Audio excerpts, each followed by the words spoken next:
أما بعد، فإني لن أجد أصحاب مثل أصحابي، ولا أهل بيت أبر من أهل بيتي. هذه الكلمات لمولانا الحسين سلام الله عليه. قال: لا أجد أصحاب مثل أصحابي، ولا أهل بيت أبر من أهل بيتي.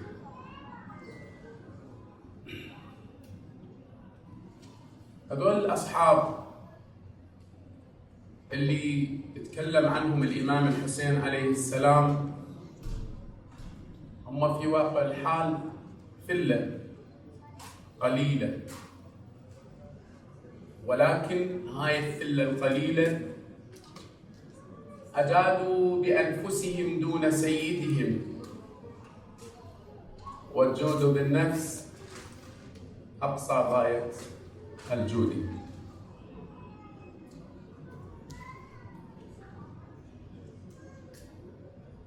المشروع السماوي أو المشاريع الوضعية تحتاج إلى 3 مقومات. تحتاج إلى قائد، وإلى أمة، وإلى أنصار. المشروع اللي نتكلم عنه اليوم هو مشروع النهضة الحسينية. مشروع النهضة الحسينية القائد الحسين سلام الله عليه، لا غبار، ما هو واحد يشكك بالحسين. نحن نتكلم الذين هم يناصرون الحسين ويوالون الحسين، لا نتكلم عن النواصب. زين؟ كل غير النواصب هو يؤمن أن الحسين هذا الإمام الطاهر المطهر المعصوم. زين؟ يعني ماكو عليه لا شك ولا ريبة، ولا لا من قريب ولا من بعيد مثل ما يقولون. الحسين سلام الله عليه يقولون يوم من الأيام أبو هريرة يمشي خلف الحسين ويأخذ التراب من تحت أقدامه. يعني وين الحسين يدوس رجليه هو يأخذ هذا المكان ويذبه على رأسه. زين؟ ويحثوه على رأسه. يتبارك غير وماكو شيء ثاني، وما جاي يتمنطق بالتراب، يتبارك بأقدام الحسين. أقدام الحسين داست هذا التراب يعني صار بها بركة، يتبارك. أشكلوا عليه قالوا له: يابا أنت أبو هريرة، يعني هذا العمل يعني استنقاص إلك، ما يصير. قال لهم: لو رأيتم ما رأيت من النبي لصنعتم ما صنعت. شنو شفت؟ قال لهم: رأيت رسول الله يمص لعاب الحسين كما يمص الرجل التمر. النبي الكريم عبد الحسين سلام الله عليه بأحاديث كثيرة. إذا تطلع على الروايات: حسين مني وأنا من حسين. هسه هاي موجودة قبال عيوننا. زين؟ أحب الله من أحب حسينا. زين؟ خاف واحد يشكك، ترى الحسين جزء مني. حسين مني جزء، وأنا من الحسين. أنا شلون من الحسين؟ كل ما قام به الحسين هو عين ما أراد أن يقوم به رسول الله. لأن هو الحسين يقول: ما خرجت بطرا ولا أشرا ولا ظالما ولا مفسدا، إنما خرجت للإصلاح في أمة جدي محمد. اللهم صل على محمد وآل محمد. فأنا كل الحسين، كل ما قام به الحسين رسول الله. زين؟ أحب الله من أحب حسينا. هاي القضية مو قضية غريزة عند النبي ويريد يراويها للناس. النبي يريد يراوي الناس مقام الحسين عليه السلام. خاف بعدين الله سبحانه وتعالى ياخذ امانه النبي على مود يعرفون بان هذا الامام المفترض الطاعه. في يوم من الايام النبي كان جالس على المنبر والناس قاعده تسمع وهو بخطبه النبي، واذا بالحسين اقبل سلام الله عليه يريد يدخل للمسجد، عثر بعتبه الباب فهوى الى الارض. النبي ترك هاي الوادم وترك الخطبه وترك المنبر ونزل ركض على الحسين عليه السلام، اخذ ضمه الى صدره، اجى صعد بي الى المنبر، قال لهم اعذروني لما رايت الحسين هوى الى الارض هوى فؤادي في صدري. مقام الحسين كبير، ليتك حاضر يا رسول الله وترى بأم عينك ماذا فعلت أمتك بحفيدك الحسين. يقولون النبي هو اليوم المجلس ذا شجون، هو مؤلم المجلس. نسأل من الله سبحانه وتعالى أن يتقبل منكم جميعا. يقولون النبي صلى الله عليه وآله وسلم لما استشهد عمه الحمزة، لما استشهد الحمزة النبي جلس أمام صفية أخت الحمزة عمة النبي. الحمزة باعتبار عمره وعمر النبي متقاربين، فهو صديقه وهو عمه وهو أخوه. يقولون إذا نشجت صفية نشج معها النبي، سكتت يسكت وياها، بكت يرجع يبكي.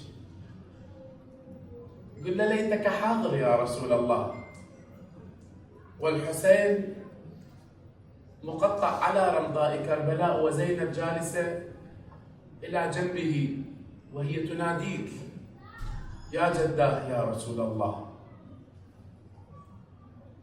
أنا ناعية الحسين إليك، ألست القائل حسين مني وأنا من حسين؟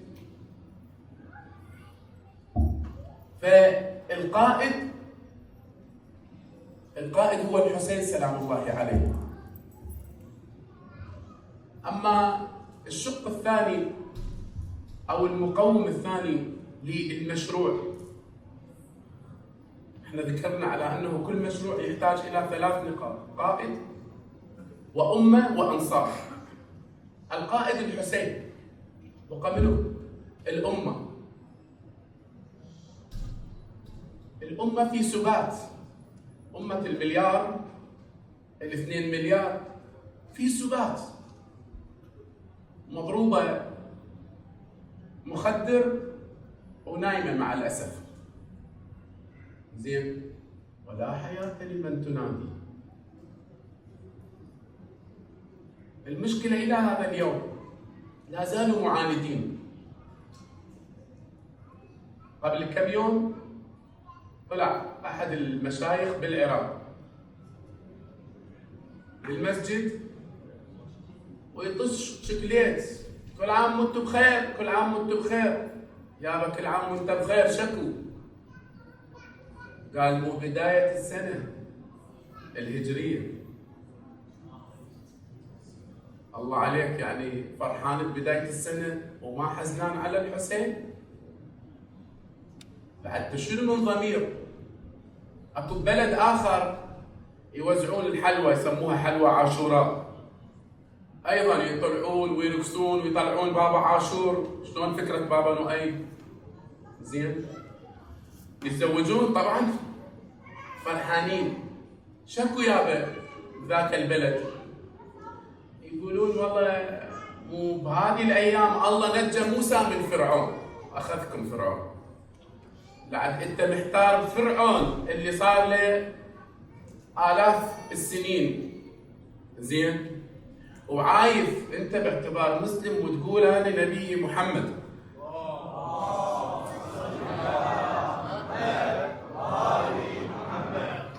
يعني انت عايف حفيد النبي اللي بهذه الايام قتل شر قتله، وراكب فرحان الله نجى موسى.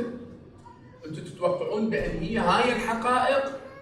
لو لا اكو تدليس لا زالوا الى هذا اليوم زين ينصبون. هو هذا النصب، نواصب، ما يقدر يقول لك زين.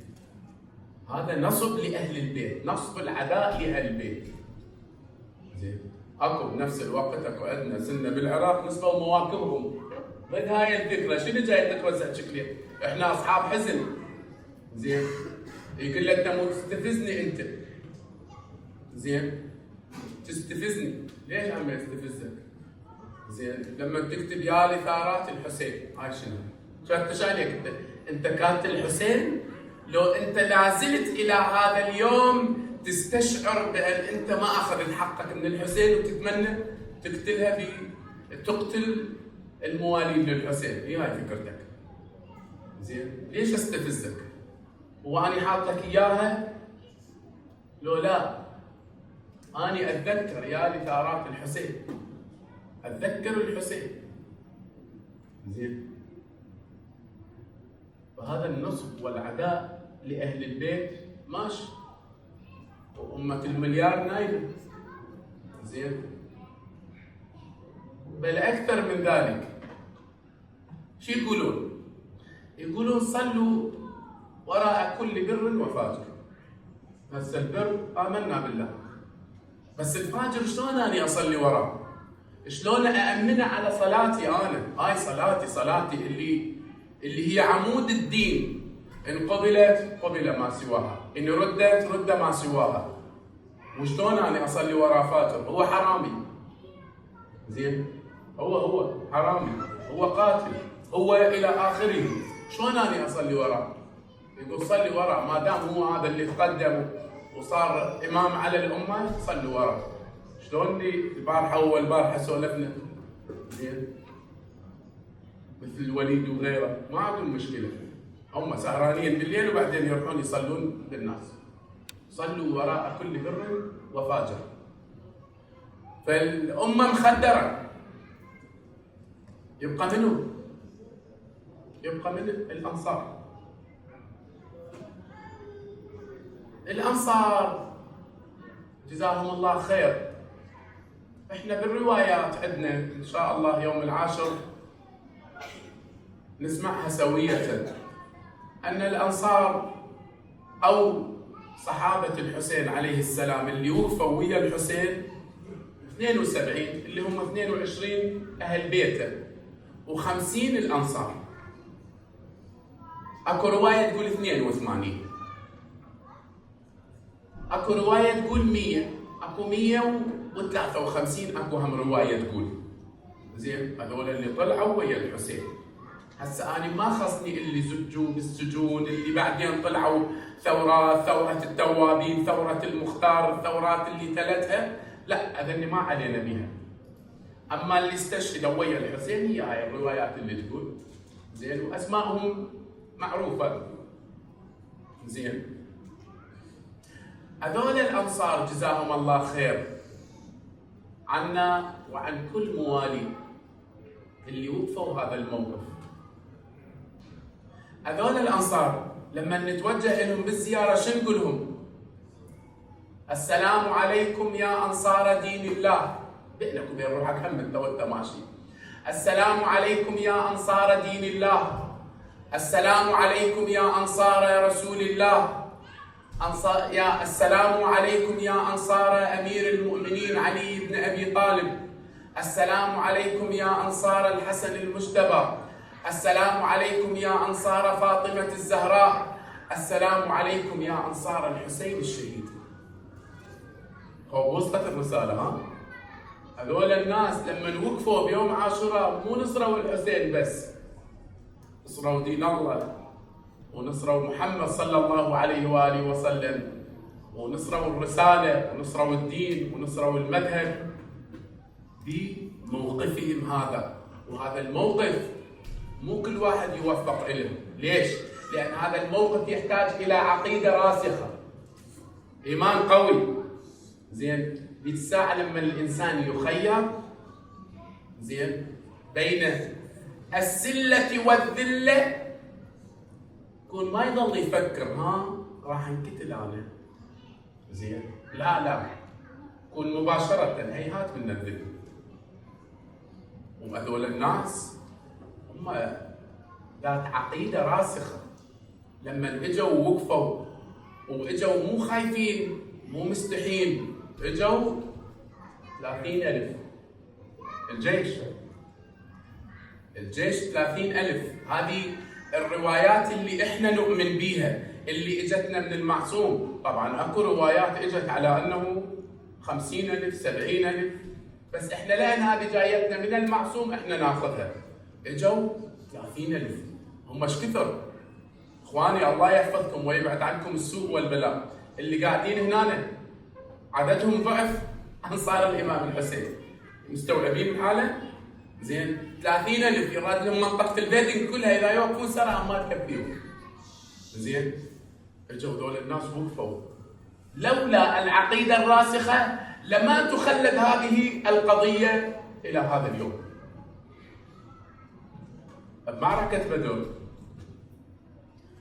معركه بدر شنو اللي صار؟ النبي صلى الله عليه واله وسلم راح المعركه تسمى الفرقان. زين، راح النبي صلى الله عليه واله وسلم، عدد اصحابه 313 في هذه المعركه. باوع الجيش مال قريش ثقيل، بس المقاتلين اللي عندهم سلاح وبدله وراكب على الفرس 1000 مقاتل. زين، من غير هذول اللي الرماة، من غير الراجله، من غير الدنيا كلها راضيه عليهم، بس خلصونا من هذا الدين الجديد. زين، هذه هم قضيه مهمه. هذا غطاء لما انت لوحدك والدنيا كلها واقفه ضدك، هذه المشكله هذه. زين، هذه الطولة الشرعية هذا، وإن كان ظالما هو ماخذ شرعية هذا. النبي صلى الله عليه وآله وسلم وأمرهم شورى بينهم. قالوا تعالوا هسه خليك شنو نسوي؟ قام له واحد مهزوز يلعب يقلق، قال له يا رسول الله احنا شو موازينه؟ خلي نبايعهم ونفض السالفه. قال له ليش؟ قال له يا رسول الله هاي قريش، وقريش ما ذلت منذ ان عزت، فاحنا نسلم لهم لان ما راح نقدر. قال له حلو، رايك هذا؟ المقداد ايش رايك؟ قال له يا رسول الله نحن لا نقول لك كما قال أصحاب موسى لموسى. هذا صاحب العقيدة الراسخة. ايش قالوا أصحاب موسى لموسى؟ قالوا له اذهب أنت وربك فقاتلا إنها هنا قاعدون. المقداد قال له احنا ما نقول لك هالشكل. لا شو تقول يا المقداد؟ قال يا رسول الله والله لو شئت لخضنا معك البحر. صاحب عقيدة. ودخلوا المعركة، ومعركة فرقان، والله سبحانه وتعالى مكنهم في هذه المعركة، وثبت الدين وثبت الإسلام. أنصار الحسين عليه السلام أصحاب عقيدة، وهو الحسين يقول ماكو أصحاب مثل أصحابه. يعني لا أصحاب النبي ولا أصحاب علي سلام الله عليه ولا أصحاب الحسن. زين، سلام الله عليه. اجوا وقفوا أصحاب عقيدة، باوعوا الجيش 30,000. يجي واحد يقول لك ترى 30 هواية، كلش هواية، مبالغ بها القضية. زين، لا مو هواية. زين، لان مثل هيش ناس صناديد يراد لهم تعبئه، مو طبيعيين. الروايه تقول ان عابس رضوان الله تعالى عليه كان يطرد اكثر من 200 في صدره لما يهجم، وهم يفرون من بين يديه ومن خلفه، منا ومنا يتراكبون، وعابس يصيح على رجل شنو؟ ماكو واحد رجال يوقف قباله ويقاتلني، وهم شنو؟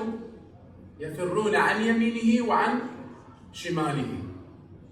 وصل الى مرحله شوذب شي يقول رضوان الله تعالى عليه؟ شوذب لما شاف عابس لزم الخوذه ذباه، لزم الدرع ذباه، سيفه ذباه، ماكو رجال. شوذب قال لعابس اجننت؟ هاي معركه قتال. قال اي والله جنني حب الحسين. القضيه اكبر مما احنا نستوعبها. هذا واحد اشكل على القوم، هو منهم بعدين حسب الظاهر انه تندم او غيره، يقول لهم ايش سويتوا؟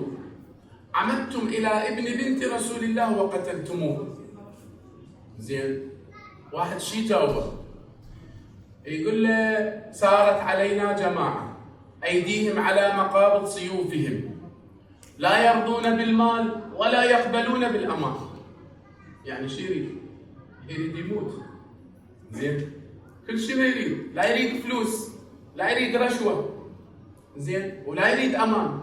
يعني هذا جاي يريد يموت، لا يرضى بالمال ولا يقبل بالامان. زين، شنو الحل مالته؟ الحل مالته انه يقاتل ويقتل. ولو لم نعاجلهم بسيوفنا لقضوا على العسكر بأجمعهم. ما خلوا واحد بالعسكر، لقضوا على العسكر بأجمعهم. ولذلك اضطرونا، لأن هاي الجيوش هذه اللي عبئوها أكيد أكو ناس مقاتلين، وبنفس الوقت هي للإرهاب للترهيب. مرات الكثرة تغلب الشجاعة. فلما يشوفون هذا العدد الهائل يمكن يتراجعون، ويجي الحسين يقول لهم يابا ودوني ليزيد خلي أبايعه. زين، ولكن يأبى الله لنا ذلك ورسوله والمؤمنون، وحجور طابت وطهرت. طبعا أكيد يأبى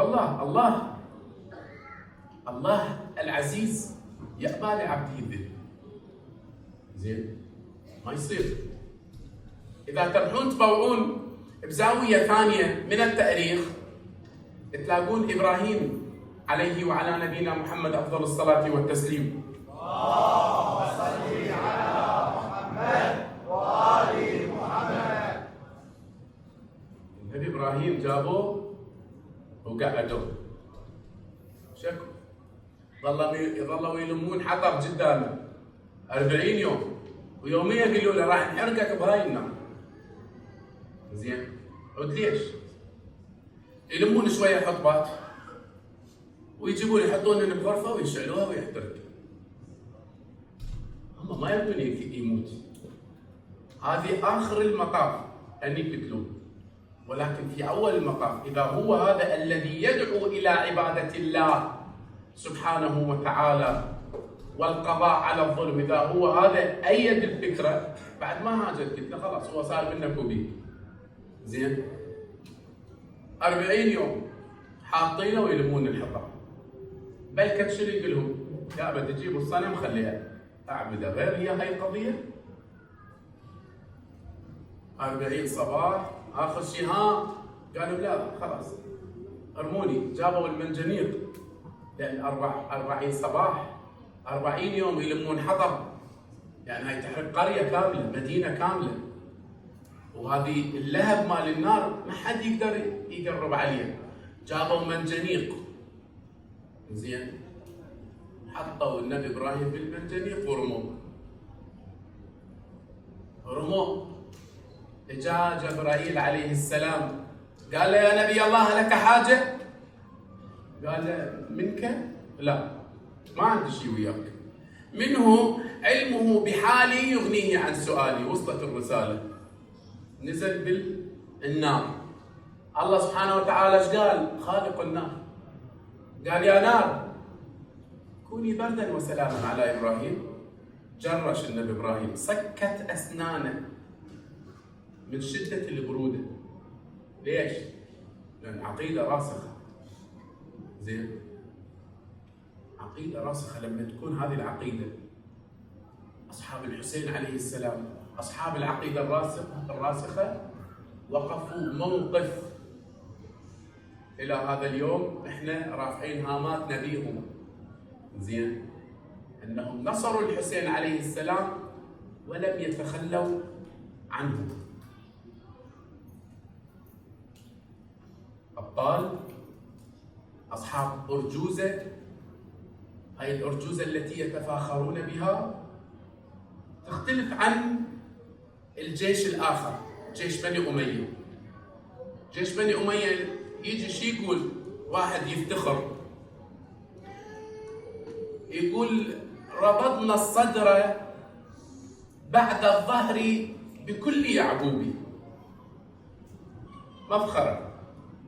جابوا الخيول الأعوجية 10 خيول. شنادى ابن سعد؟ يا خيل الله اركبي وبالجنة أبشري. زين؟ هم يوزعون جنة يعني. براس منو؟ الحسين سلام الله عليه سيد شباب أهل الجنة. شلون ما أدري، مفارقات يعني كبيرة. نادى ابن سعد يا خيل الله اركبي وبالجنة أبشري. طلعت الخيول داست صدر الحسين وظهره. اكو روايات تقول ان جسد الحسين اشلاء تناثرت من الدج اللي دجوا في صدر الحسين سلام الله عليه. زين؟ وهذه القضية للتنكيل. خلصت المعركة، الخيول رجعوها،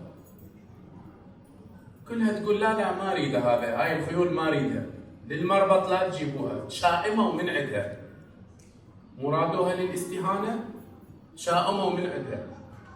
آخر شيء قرروا أن يطلعوها خارج الكوفة. انباعت وين؟ إلى مصر. اتبعوا أثرها الرواة. الخيول هاي وصلت هناك، الطوهن ببلاش بس يبدو يتخلصون من عندهم. صعدت أسعارها. شنو السبب؟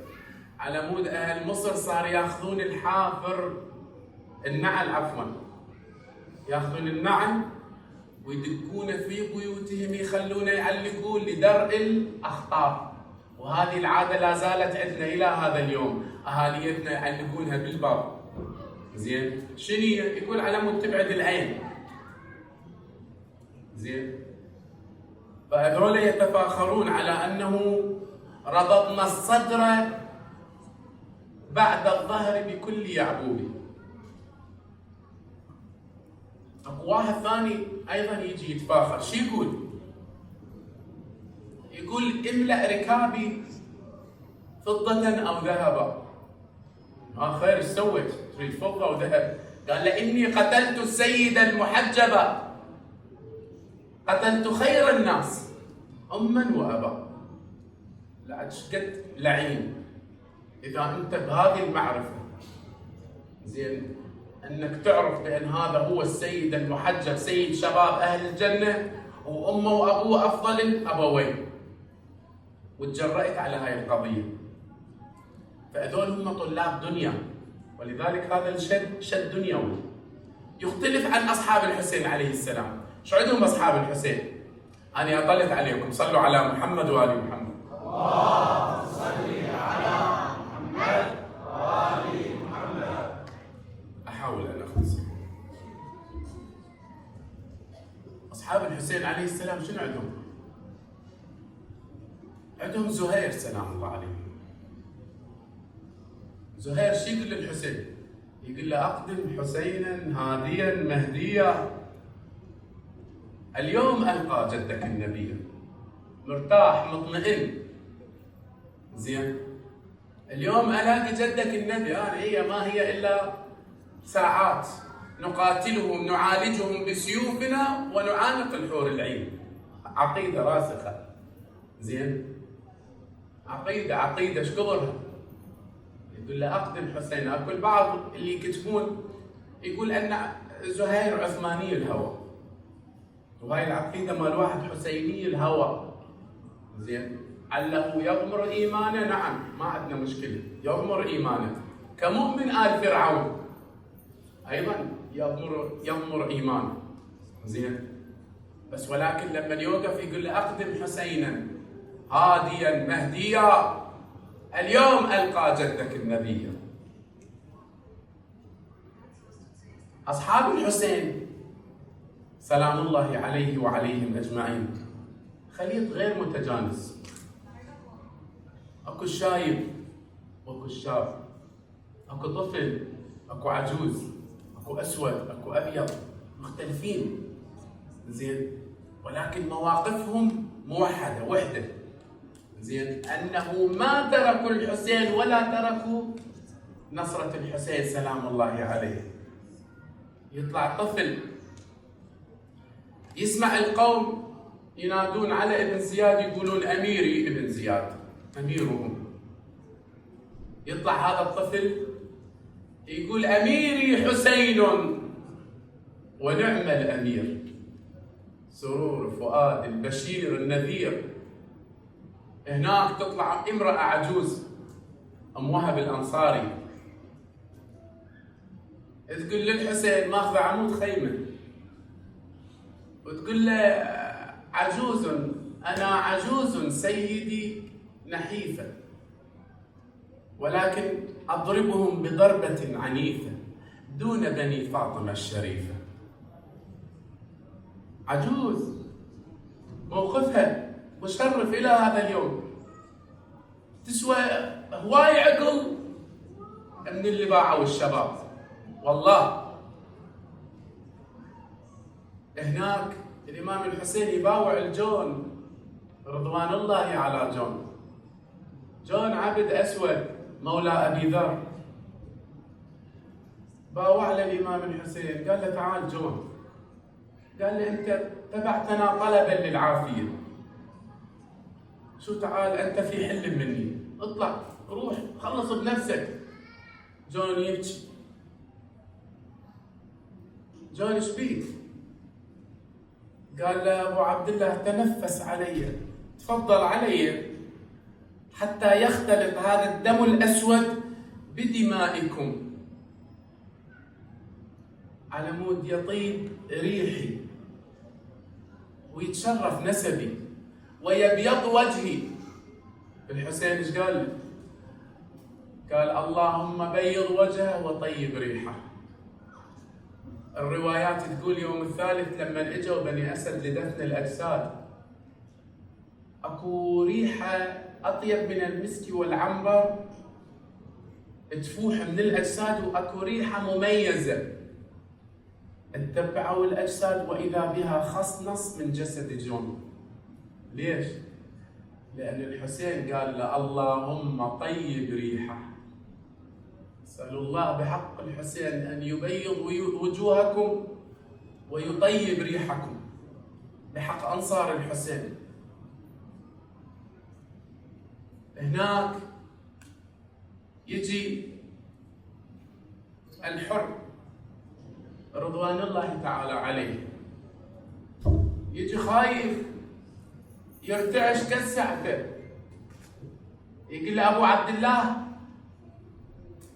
أنا الذي جعجعت عليك طريقك، مولاي أنا قطعت عليك طريقك ووصلتك لهالحال، وأنا هسه اجيتك تايب، هل لي من توبة؟ قال له إن تبت تاب الله عليك يا حر، أنت حر في الدنيا والآخرة، روح بالعافية عليك. الحسين في ليل العاشر من المحرم طلع بالليل يتفقد الخيام، شاف نافع بن هلال ورأسا لحقه صار يمشي وياه لزمن نيده، قال له نافع ألا تسلك بين هاتين الجبلين؟ روح خلص بنفسك وأنت في حل مني. نافع يوقع على أقدام الإمام يقول له سيدي يا أبو عبد الله سيفي ب1000 فرسي ب1000 ما أقدر أعيشكم. يمشون وصلوا إلى خيمة زينب. نافع بقى واقف بالباب. الحسين دخل إلى خيمة السيدة زينب عليه السلام. حضراتكم تعلمون أن الخيمة مو مثل الحائط يستر الصوت، يعني الصوت مسموع. السيدة زينب أول ما دخل عليها الحسين وسلم عليها قالت له أبو عبد الله أنت اختبرت أصحابك لو ما اختبرتهم؟ ما الخبر زينب في هذا الوقت المتأخر من الليل؟ قالت له أبوك علي غدروا بأصحابه وأخوك الحسن غدروا بأصحابه وأنا خايفة عليك، أنت اختبرت أصحابك لو ما اختبرتهم؟ قال بلى زينب، اختبرتهم فوجدتهم يستأنسون بالمنية دوني استئناس الطفل لمحارم أمه. نافع سمع الحديث اللي دار، ركض مهرولا إلى خيام الأصحاب وهو ينادي عم يا حبيب، عم يا حبيب. طلع حبيب سلام الله عليه قال ما الخبر؟ نافع تذكرت الأهل والأصحاب؟ تذكرت أهلك؟ اشتقيت له؟ قال له يا أهل يا أصحاب، السالفة مو هنا، السالفة يم زينب سلام الله عليها خايفة ما مطمئنة. هنا حبيب وقف على صخرة بين الخيام وهو ينادي يا فرسان الصفا يا ليوث الهيجاء. طلعوا الأنصار وطلع العباس سلام الله عليه وهو مكشوف الرأس وهو ينادي لبيك عم يا حبيب، لمثل هذا اليوم ادخرني والدي. قال بني هاشم ارجعوا والله لا حاجة لنا بكم، القضية مو يمكم، القضية عند الأنصار. أخذ الأنصار ومشوا إلى خيمة السيدة زينب. تعالوا خلينا نمشي وراء الأنصار ونوقف وراء الأنصار ونخلي صورة السيدة زينب وخيمة السيدة زينب أمام أعيننا. اجوا الأنصار ووقفوا أمام الخيمة.